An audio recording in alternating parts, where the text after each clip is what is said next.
The Tennessee Vols travel south to Athens this weekend for a marquee matchup that is critical to their playoff hopes against the Georgia Bulldogs. Today, we're going to talk about the biggest advantage that Tennessee has in this game, regardless of whether or not Nico Iamaleava takes the field.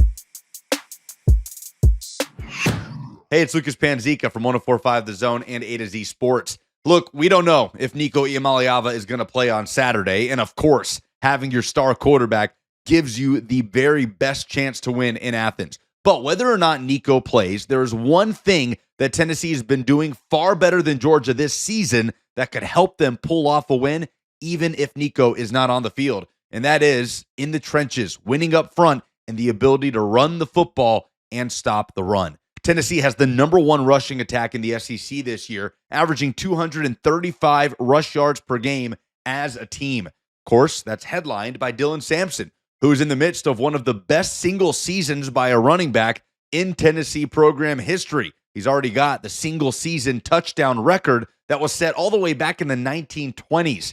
Meanwhile, the Georgia Bulldogs are the second worst rushing attack in the SEC, averaging only 124 yards per game. Very uncharacteristic for that program under Kirby Smart that has had some incredible running backs over the years, but it's been a struggle all season long. And that struggle for Georgia was on full display on Saturday in the 28-10 loss at Ole Miss. Georgia only put together 60 total rush yards in that game. They only averaged 1.8 yards per carry. Now, they did that against the number one rushing defense in the SEC in Ole Miss. Well, Tennessee has the number two rushing defense in the SEC. Now, admittedly, the Vols did give up some big plays in the run game in each of the last 2 weeks against Kentucky and Mississippi State. So they're going to have to course correct a little bit, make sure that does not continue to happen.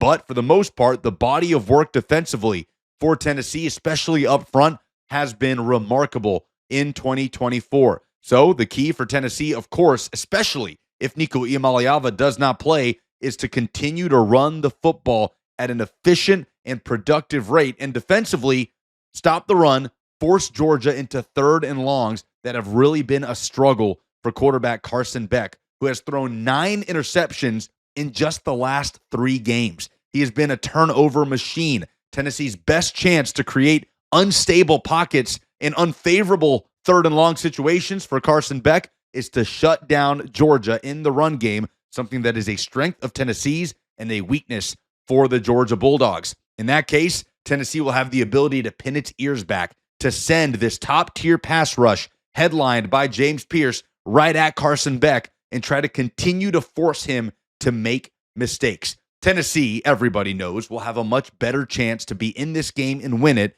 with Nico Iamaleava at quarterback. But regardless of whether or not he plays, the ability to stop the run and dominate in the rushing attack is something that has done Tennessee well all season long and something they will have to lean into on Saturday, regardless of whether or not number 8 is on the field.